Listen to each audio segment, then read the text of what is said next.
From 89.7 WUWM, Milwaukee's NPR, this is Lake Effect. I'm Joy Powers. Today we'll look at how Wisconsin politicians are reacting to the Trump administration's actions and how they could impact people here in the state. As for what's impacting us in Wisconsin, we're trying to figure that out every day. Head Start, for example, say they're having problems accessing funding that's been allocated to them and making payroll. So there's definitely some impacts coming. We just don't really know right now. Then our Books and Beyond series goes from the stacks to the stove at the Cargill Community Kitchen. This is an opportunity that they probably wouldn't expect at the library because it is non-traditional, but the community meals are my way of being able to break the mold and to show the evolution of libraries. Plus, we'll explore the Milwaukee Public Library's historic recipe files. All of that is coming up on Lake Effect. But first, here are today's headlines. This is Lake Effect from 89.7 WUWM, Milwaukee's NPR. I'm Joy Powers, and thank you so much for joining us.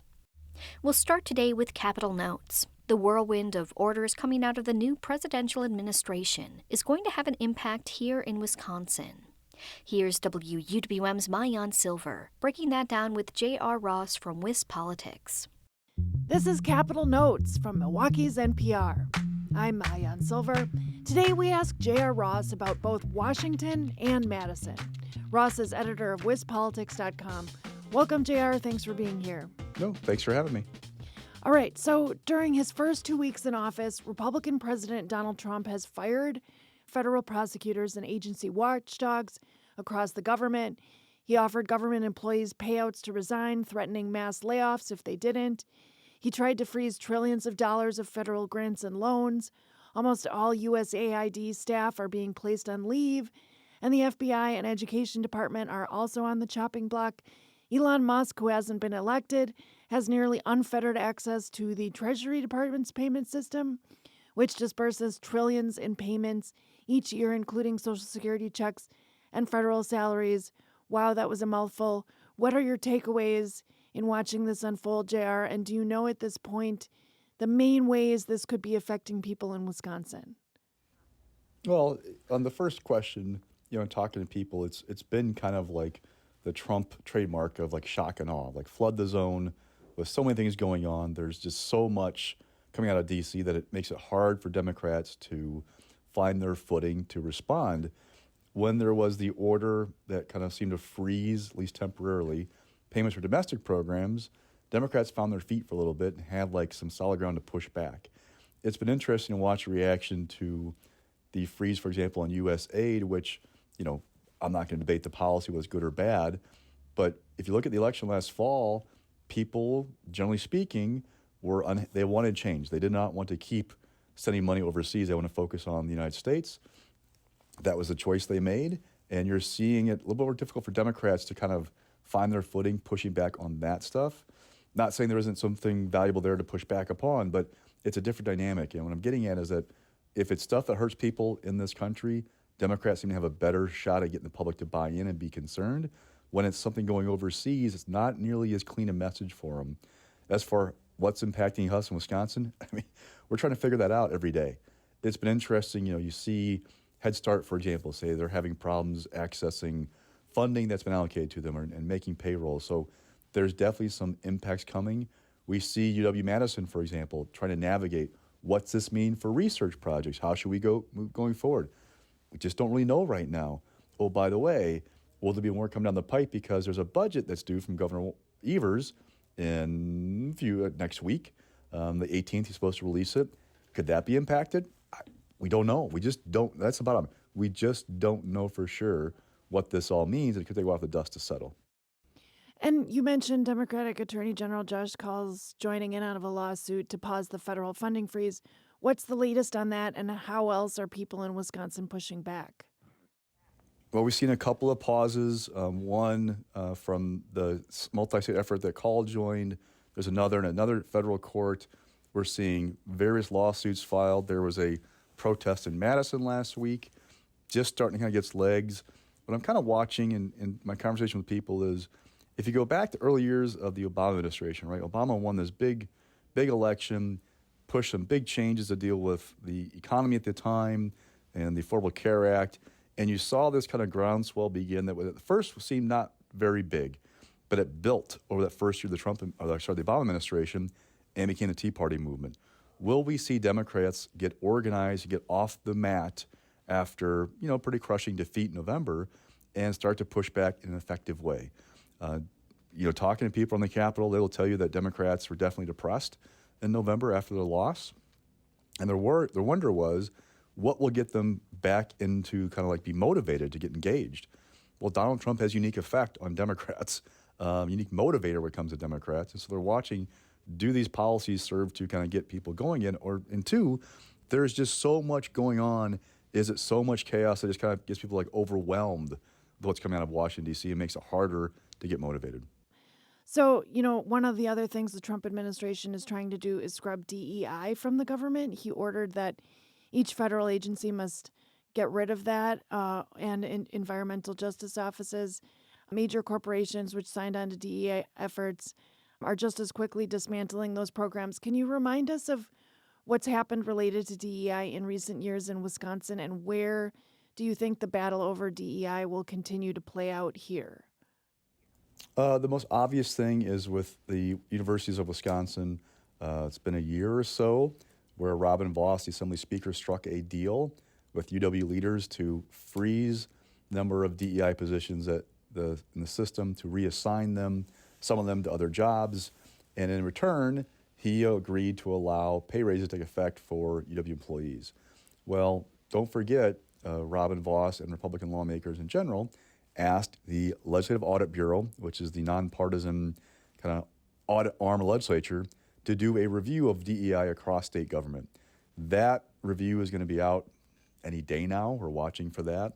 That will be the platform that Republican lawmakers use in the budget to try to root out DEI in state government. It's going to be fascinating to watch how that debate plays out, how Governor Evers reacts to that, and what Democratic lawmakers do, right? Because we have this thing in politics where we kind of fight the last battle when we're trying to do the next one. And I'm getting at is that DEI was a big deal in 2024. Immigration is a big deal in 2024. Will they be a big issue going forward? We'll see. Do the actions that Trump has taken, will they take those things off the table and make people not really that concerned about them, right? So I don't know. That's a ways and away. But watch for that DEI audit come up with lawmakers and watch how they use that in this budget to target programs that state now pays for. You're tuned into Capitol Notes. I'm WEWM's Maayan Silver, speaking with J.R. Ross, editor of WisPolitics.com. And you mentioned immigration as well in your answer there. Last week, Wisconsin Republicans sort of telegraphed their idea. They have a bill to require people who are arrested on felony charges to prove that they're in the country legally. If the person can't do that, then whatever county sheriff would be in that particular situation would have to report the person to the Department of Homeland Security. What's the discourse right now about that bill? Well, there are a couple of things. One, there's the policy. Republicans believe in it. It is definitely a message coming out of Washington, D.C. with the Trump administration of cracking down on those here without documentation. And the public, generally speaking, the polls, agrees with it. What I'm watching is how the politics play out. Again, Governor Evers, he hasn't said he's going to run in 2026. If he does, if this bill gets to his desk, he vetoes it, will it be an issue next fall? Maybe. I'm not going to predict what's going to be the dominant issue a year and 10 months from now, whatever it is, until that election, so we'll see. Also, for Democrats, they picked a lot of seats in the Assembly and the Senate this past fall in the new maps. Robin Vos, the Assembly Speaker, he wants to put some of these new members in the Assembly on record. Where do you stand on these immigration issues? After the rhetoric you had on the campaign trail, where are you at on this issue? And could it be fodder for campaign ads next fall? Because politics never rests in this building. There's always something political going on or something behind the door about what's happening policy-wise. Will this be an issue next fall? Maybe. But it is a vote that could put some Democrats in a tough position being fresh in the building.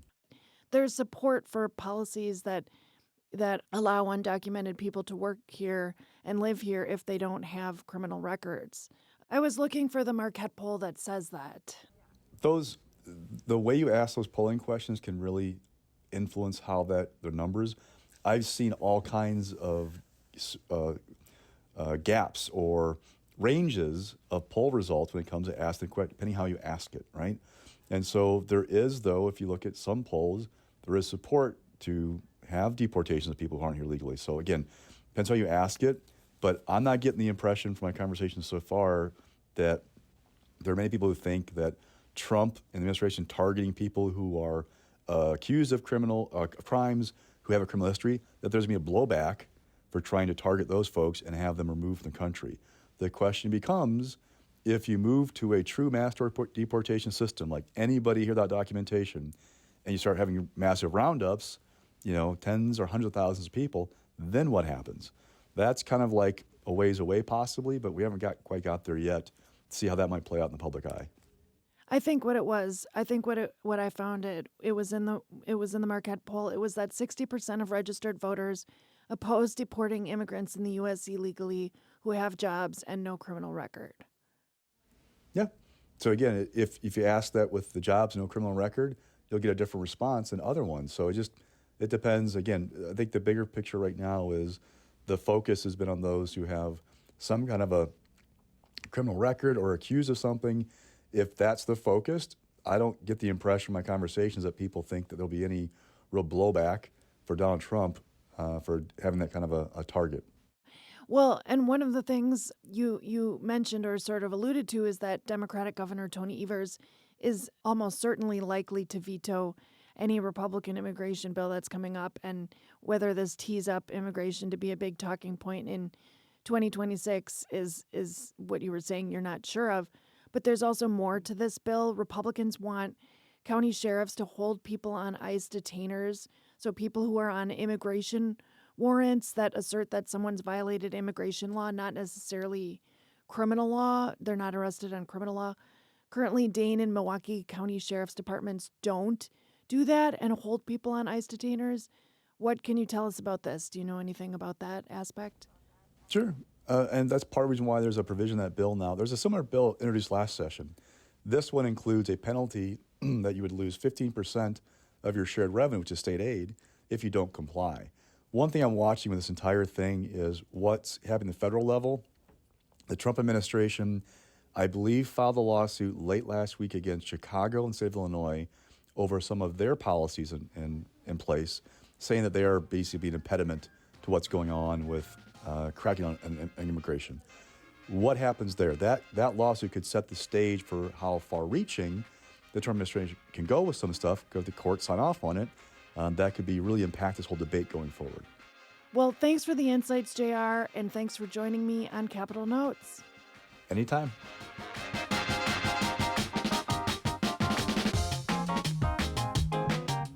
J.R. Ross is the editor of Wisp Politics. He speaks with WUWM's Maayan Silver every other Monday for Capitol Notes. You can also find their conversations as a podcast. And just like Capitol Notes, Lake Effect is also a podcast. You can take it on the go with you or find it wherever you get your podcasts to listen on demand. Coming up later in the show, we'll explore Milwaukee Public Library's historic recipe collection, including an assortment of recipes from the 1960s.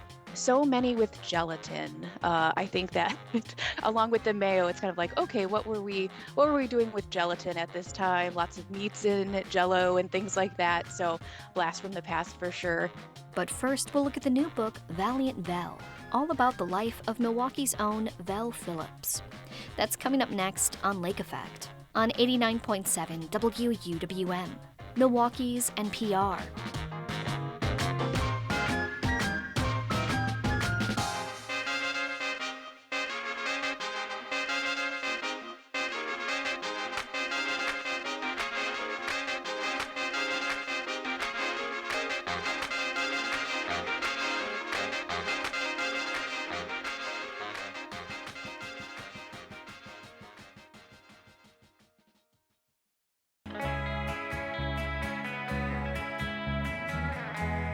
You're listening to Lake Effect on 89.7 WUWM. I'm Joy Powers. Val Phillips was a lot of historic firsts. She was the first Black person and the first woman to win an election for a statewide office in Wisconsin. She was the first woman and African American to serve on the Milwaukee Common Council. She was the first Black person and the first woman to serve as a jurist in Wisconsin, and the list goes on. But she was much more than her listed accomplishments could ever show. A new book for young readers called Valiant Vel explores the person behind the accomplishments, the experiences that shaped her, and what drove her fight for fair housing in Wisconsin. Author Jerry Ann Hazlett joins me to talk about the book ahead of its launch party at Centennial Hall in the Milwaukee Public Library this Saturday. We're also joined by Michael Phillips, the son of Val and Dale Phillips. This book is interesting because it doesn't merely list off Val's accomplishments. It also really goes into the events that formed the adult she came to be. What were some of the formative events in her early life that really shaped the activist who she became? She says herself, and I know this because thanks to Michael, I got to read a good deal of what she wrote.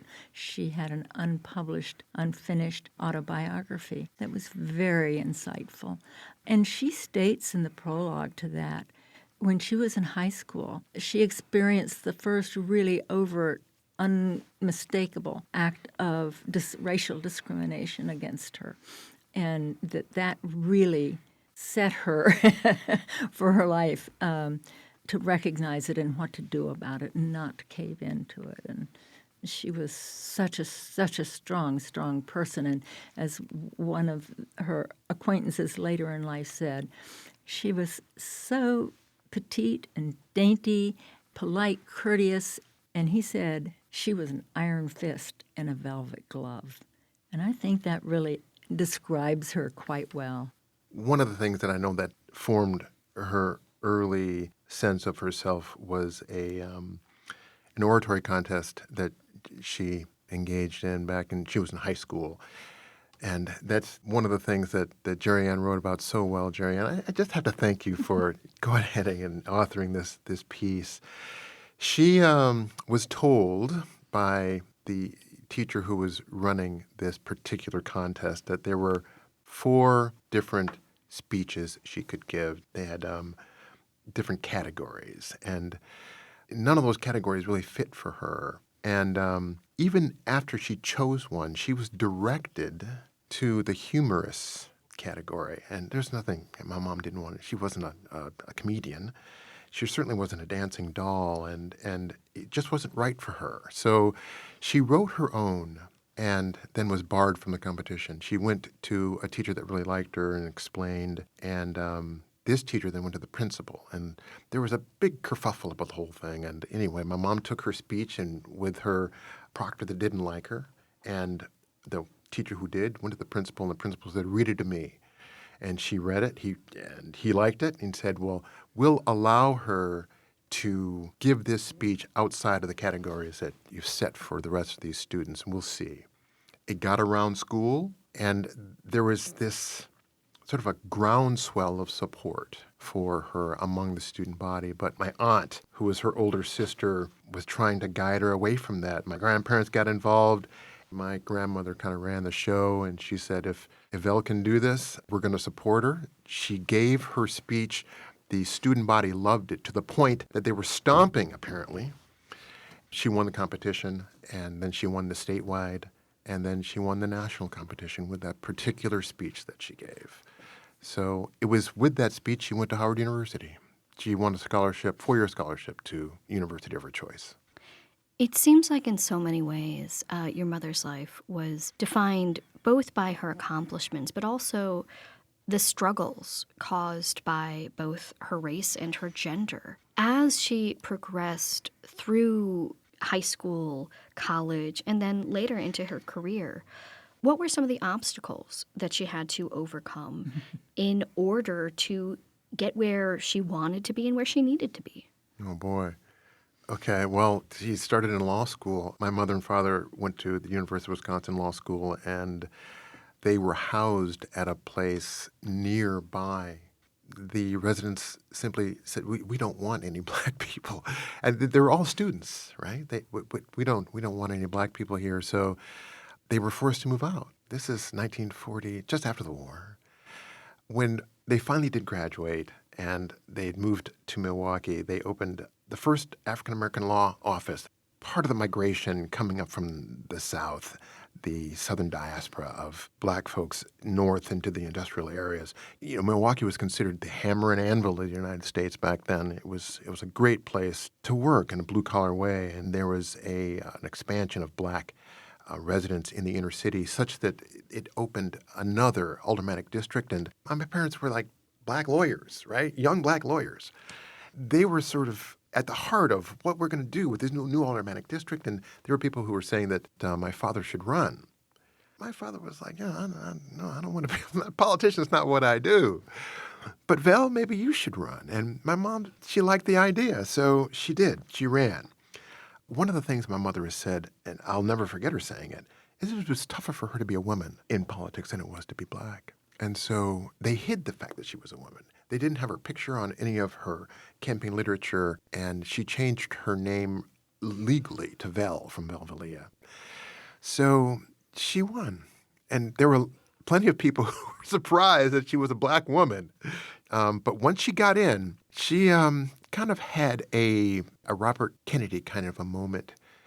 It's really what drove her candidacy. She went around and just saw the conditions that African-American people, black people, were living in at the time. People without heat, electricity, sometimes water, just squalor. And RFK, 10 years later would go through that same sort of an idea. But she went through it in Milwaukee, and that drove her. Fair housing is so much a part of this book. What was that fight like? Because it wasn't, simply the marches that many of us might be familiar with. There was a lot that went into this overall fight. Right. That was one thing, as Michael said. Val had never seen that. Even though she lived in the same city, she had never seen that. And she was appalled and said, this is not right. We need to do something about it. And she even had personal experience herself, but she learned about people who tried to rent or buy a house in other areas, and they were denied.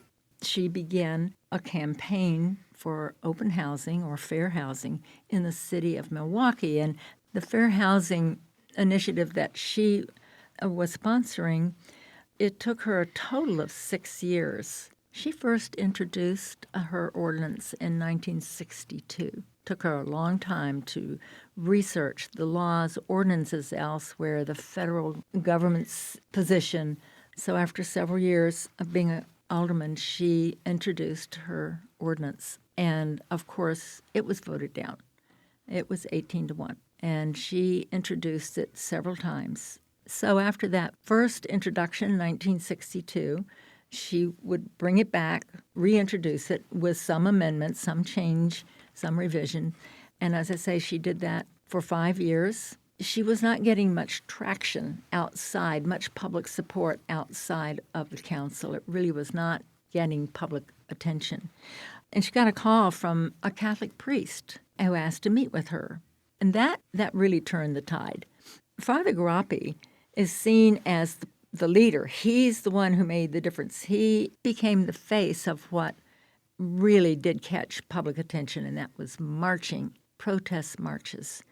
More and more people from other states would come and join the marches, and it got national attention.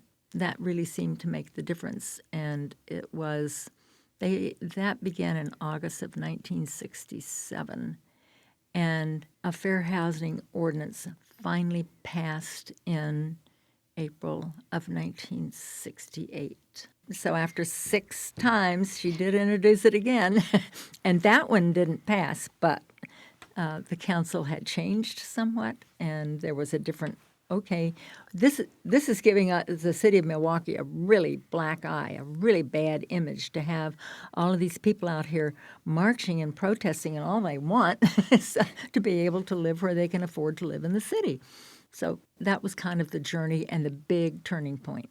I got to say, another huge turning point were the assassinations of RFK and more significantly Martin Luther King, and the Johnson administration, during sort of the final throes of it, decided that it would use its backdoor maneuvering to pass a federal fair housing law. And once a federal law passed, the Milwaukee ordinance passed. Yeah. Now, this is a book for young readers, although I'm sure adult readers can get quite a bit from it as well.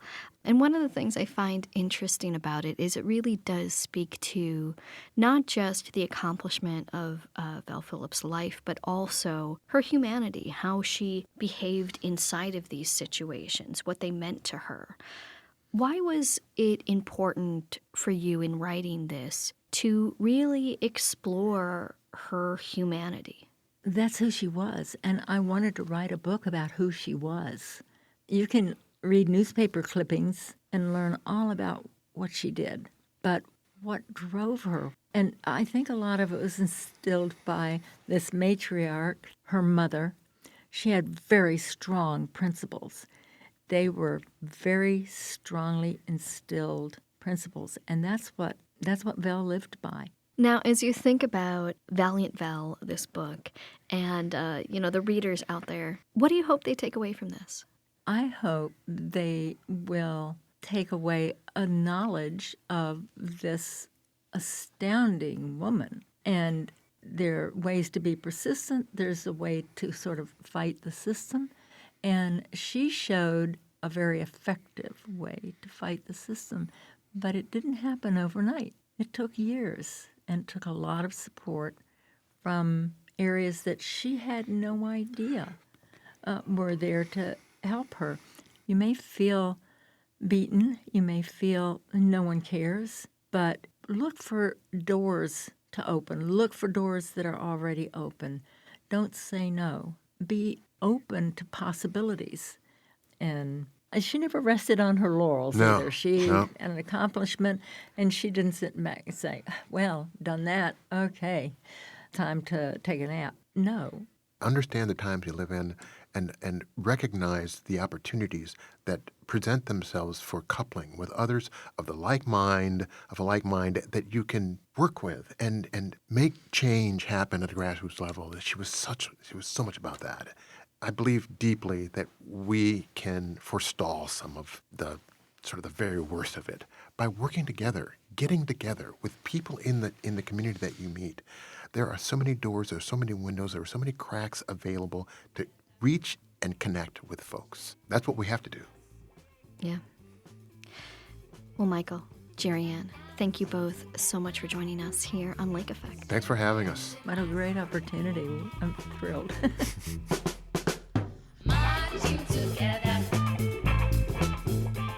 Jerry-Ann Hazlett is the author of the new book for young readers, Valiant Val, Val Phillips and the Fight for Fairness and Equality. Michael Phillips is the son of Val and Dale Phillips. There will be an event for the book launch this Saturday, February 15th, at Centennial Hall in the Milwaukee Public Library at 1 o'clock. A new season of Bubbler Talk is on the way, and we need some new questions. Submit your questions about the Milwaukee area at wuwm.com. We'll share some historic recipes from the Public Library's collection in about 15 minutes. But first, we'll visit the historic Mitchell Street Library to explore the community kitchen housed in its makerspace. That's next on Lake Effect, on 89.7 WUWM, Milwaukee's NPR.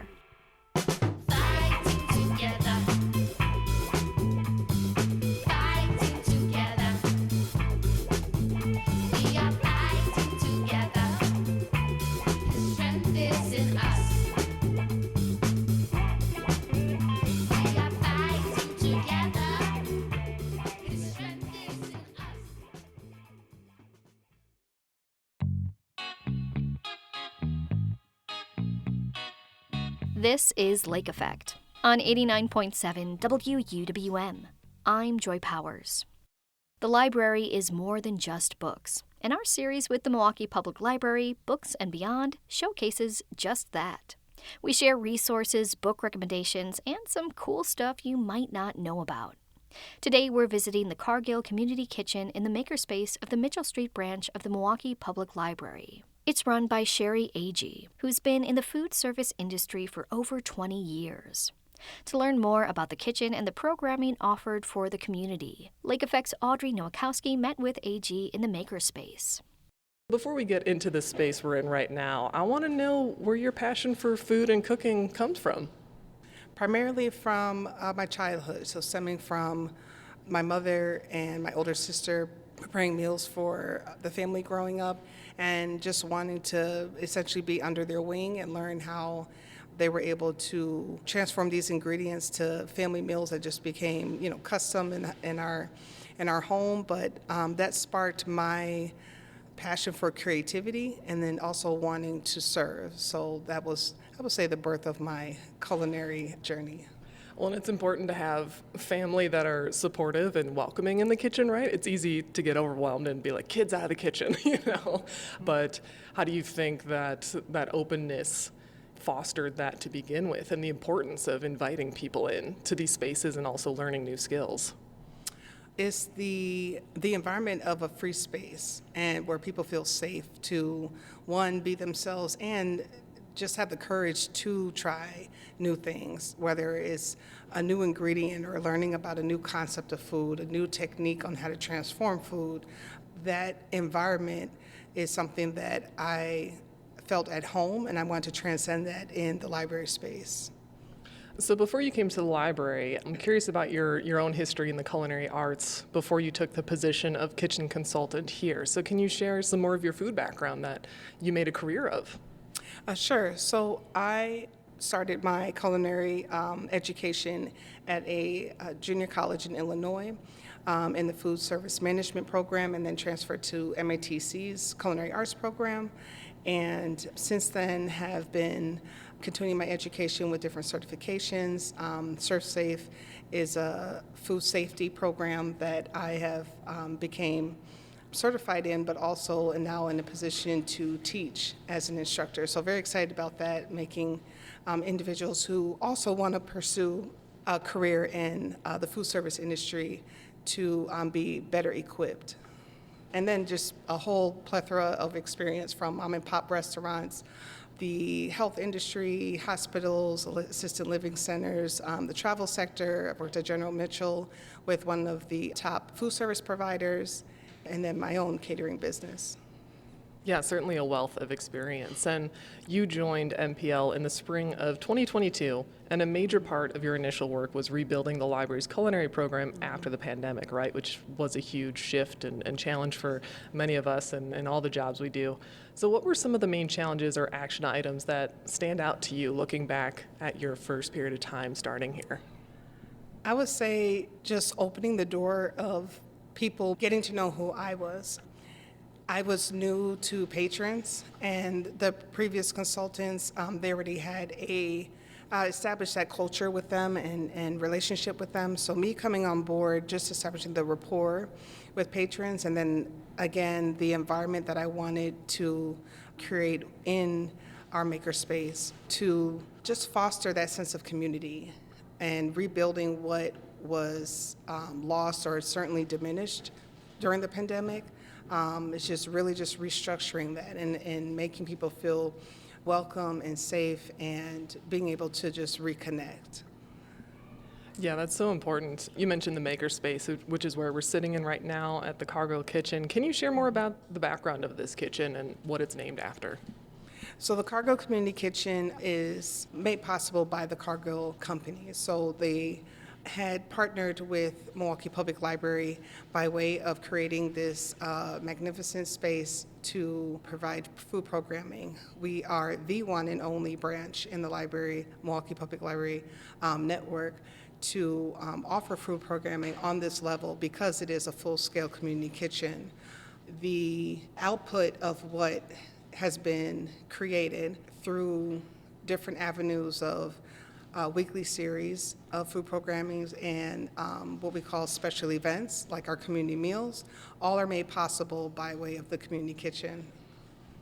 So you mentioned community meals. You also have programs such as Snack Hack, and I know the options of what you want to cook and prepare for the community are probably endless. So what are some of your guiding principles that help you shape your programming for the community here?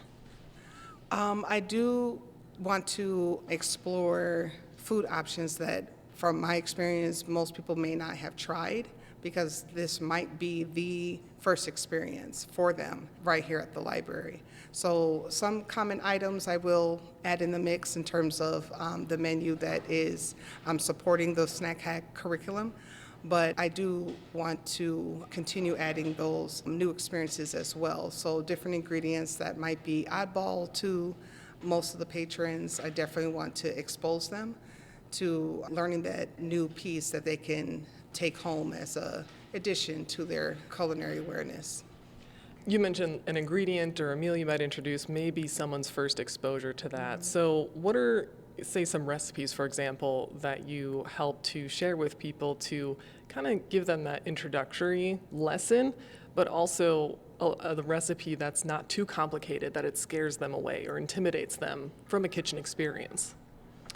One that was most recently used in our world cuisine section in our Snack Hack series was Caribbean themed. So we had traveled to Jamaica, and one of the ingredients called for a jerk seasoning, which a lot of the patrons were familiar with the commercially made blends, not really realizing that they can make this at home. And being able to learn how ingredients come together to get the results that you want in learning how to transform food was definitely an eye-opener for a lot of patrons. There's the whole excitement and tool of being resourceful in the kitchen, whether it's making your own spice blends or knowing what to do with an ingredient and the versatility of it. So what is some of the feedback or takeaways you hear from attendees, and what kind of range of people do you see in your classes? The feedback from the attendees have always been positive and a strong sense of gratefulness. A lot of patrons will say, oh, I didn't know, I mean, even just as simple as the proper way of cooking rice. When I explained, the general ratio of water to rice and the cooking technique to get the texture for that grain of rice, something that was seen, that's like culinary 101 for me, but something very basic. I don't want to overlook that and not teach that to the attendees who may not know. And they're struggling in the kitchen. They're trying to figure out, well, why isn't this coming out right? Why is my rice mushy? And being able to walk through that when I do the cooking demonstrations are probably the biggest feedback from attendees. The age range is pretty vast. There are toddlers, so early elementary age, in the Snack Hack Kids Kitchen program, all the way up to senior citizens that attend the Snack Hack 2.0, or I'll say my seasoned attendees that attend Snack Hack 2.0, which is the adult program. Both are centered on food and nutrition, but the age groups are split to better suit the learning level. So no matter the meal that you're preparing and helping to walk through with people, what are the main takeaways you hope your attendees take away from your time with them in the kitchen? Be open to learning and to not be afraid in the kitchen, that it's okay to make mistakes. I literally explained that a lot of recipes were mistakes. That's how they came to be, is because it was a arbitrary use of ingredients or a cooking technique, and then bam, it turned into this great recipe, and then it became documented and then duplicated, and now we have this kind of standardized recipe for something that originated as a mistake. So just being open to trying new foods or learning a new way to prepare a dish, and just not being afraid of your own creativity. You're not limited with food. There's so many possibilities, and even that is is an understatement. And I feel like that's one main intimidation roadblock for people, because they think cooking and baking is strict and you have to follow a recipe. And while for baking especially, yes, some components are important in order for it to turn out well, but you can put your own spin on it. And if you like certain flavors, you can add more of this and subtract some of that. And I think reminding people to be creative and embrace mistakes can help break down those initial barriers of intimidation that a lot of people face. Exactly. I actually, in almost every session, I always explain that recipes are a guideline. With baking, yes, it is more of a science because too much baking powder in a recipe could completely destroy it. But with recipes where you have that flexibility, I always explain it to make it to your palate. So certain recipes that might have a heat element. I recently made a chili casserole from our historic recipe file, and it called for cinnamon, which was unique. That was actually the first chili recipe of all the chilies I've made. That was the first recipe that called for cinnamon. I was like, that's a unique ingredient. But I wanted to try it only because I was unfamiliar with it. And once that chili was cooked and I presented it, I did not have enough to serve everyone, including seconds. So they were open to trying something new. None of the attendees had heard of cinnamon in a chili recipe, just like myself. So we were learning together, which is also just a great element in food programming as well when we are on this journey together. So we are in February, and of course the Milwaukee Public Library System has a month-long Black History Month celebration, and a community meal as a part of your programming here is part of that. So can you share any details of this upcoming program that you have? Yes, so on Saturday, February 22nd, from 12 o'clock to 2 o'clock, we have our first community meal of the year right here at Mitchell Street Library. The focus is the author that we wanted to highlight. So the name of the community meal is We Eat to Remember, which is the title of our author's book, with poet Fabu. So Dr. Fabu Phyllis Carter is a renowned poet who is going to grace us with her presence and learn a little bit more about her, and she's actually will do a reading from her book, which will also be available at the end of our community meal for a signing opportunity and to meet her in the flesh, which I think is awesome, and then the meal that I will prepare from our community kitchen.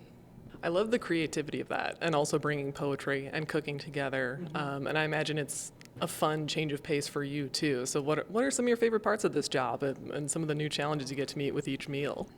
It is the creativity first and foremost, and then just the broader platform versus the weekly series. The community meal attendance is significantly larger. The average count is 65 versus about 18 to 20 for the weekly programs. And then the community meals are themed. So I love the opportunity to pick a specific concept, or if it's a seasonal focus, I get to, I don't want to say play around with it, but I get to have the broader platform to reach more people. And they are attending in big numbers. So we are doing meeting a great need because they're returning and they're coming back and they're sharing their experiences. And this is an opportunity that they probably wouldn't expect at the library because it is non-traditional, but the community meals are my way of being able to break the mold and to show the evolution of libraries. Well, Sherry, I want to thank you so much for welcoming me into your space today and for sharing more. Thank you very much. Hope to see you soon.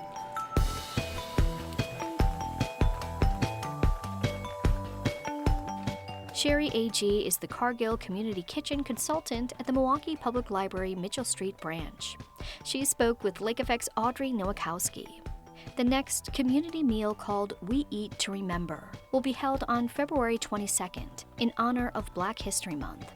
It'll feature poet Dr. Fabu Phillips Carter. You can find more information at wuwm.com.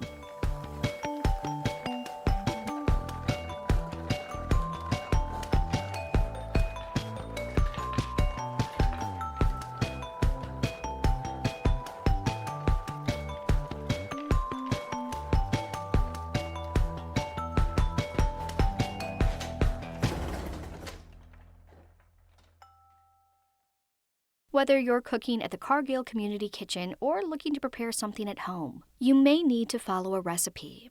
Today, it's easy to quickly look up any kind of recipe online. But before the internet, people frequently called Milwaukee Public Library's Ready Reference to get help finding recipes. Librarians clipped recipes from the Milwaukee Journal over the course of 20 years. Today, it's a digitized collection called the Historic Recipe File, a searchable database that holds over 5,400 recipes. So, if you're interested in recreating state fair cream puffs at home, or you want to make cabbage crust spinach pie, the recipe file is a great place to look. Library Services Manager Christina Gomez joins Lake Effect's Audrey Nowakowski to share more. So, what is the historic recipe file and how was this compiled? Yeah, so the historic recipe file is actually a collection of hundreds of recipes that were clipped between 1960 and 1980 by librarians at Milwaukee Public Library. And they clipped these recipes directly from the Milwaukee Journal and the Milwaukee Sentinel. We would get lots of calls here at the library, people asking for these recipes, before the internet. So we decided to collect all of these so that we could share with people via phone. As you mentioned, it's one of the things we take for granted on the internet is instant, access and you can look up information, recipes. But thinking about a librarian double checking a newspaper clipping for someone is really endearing to me, like at the ready reference desk, ready to answer recipe questions. Yeah, yeah, and they were super popular. We've always had cookbooks, but folks were really into the recipes that were published in our daily papers here in Milwaukee. And a lot of them actually were recipes from local restaurants, things that had relevance to our region. Actually, one of my favorites is there was a recipe for the State Fair cream puffs. So that was a really popular one as well if you wanted to try and make your own if you couldn't get to the state fair. So. As you mentioned, the collection of these recipes offers a glimpse into the foods that were popular in Milwaukee decades ago. What stands out to you about the variety of recipes? I know there's thousands, right? I Yeah. assume most have mayo in them, but some are pretty standard. But yeah, what does it kind of tell about what people were looking forward to in the papers? Yeah, well, like you mentioned, thousands, right? So we have actually over 5,000 recipes in the collection.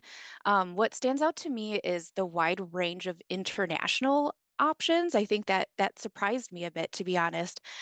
We of course have recipes from, German foods, Polish foods, but also West African. I saw a recipe for fufu in there, a ton from Eastern Europe, as well as Latin America. So that's always really fun to browse through. So many with gelatin. I think that along with the mayo, it's kind of like, okay, what were we doing with gelatin at this time? Lots of meats in Jello and things like that. So blast from the past for sure. And yeah, another that stood out to me is the wide range of vegetarian options. That was a bit surprising. I don't necessarily think of that when I think of those decades. When I was looking through, actually, my niece is vegetarian, so I was kind of looking through it and what kind of stood out to me, there was one for dandelion omelet. And I was like, oh, okay, that would be interesting. Maybe if you're into foraging and you grab some dandelions, that could be a fun recipe to explore. And I also really like that some of the recipes were featured from restaurants that are no longer Yeah. here because I think food memory is such a big component of who we are and the cultures we grow up in. Yeah, it's a part of our history, right? Like our shared history of our city. So I think in that way, it's also a really great glimpse into Milwaukee, like what our community members back then were eating when they went out and what they enjoyed to make at home. Now, you mentioned a couple recipes. Have you tried making any of them? Do others stand out because they're simply ones you would never try because of the ingredients? Yeah, there was one with some interesting kind of like game meats, which I'm not super into, like rabbit and other things like that. But I have made one. I actually made albondigas, which are just Spanish meatballs, and it was delicious. It was very simple to make. I cut back on the lard a bit because that's also an ingredient that appears in lots of these recipes. But it was really good. It was easy to make, easy to find. So I appreciated that. Yeah. You mentioned over 5,000 recipes. Is this Yes. collection continuing to grow? It's not. So the librarian stopped clipping the recipes from the paper probably about in the 80s. So right now, that size is what it is, but luckily it's all digitized. So anyone can access it online and you can search by either like a regional cuisine. So if you wanted to, kind of look up what Polish recipes we have, you could find it that way. You could also just search by ingredient. So if you have certain ingredients in your pantry and you want to figure out how to make it, you could also search the collection that way. And I like the scan digitization of these recipes because it is, in a way, like looking at an old recipe card, right? Absolutely. Yeah, yeah. So you can see actually the handwriting of the librarians at the time. Sometimes they wrote little notes right on the recipes themselves. So that's very cool to look at. I love it. Well, definitely a lot to explore here, and I might try my hand at one of these recipes. So, Christina, Yes, do thank you it. so much for sharing more about the historic recipe file. Yeah, thank you so much.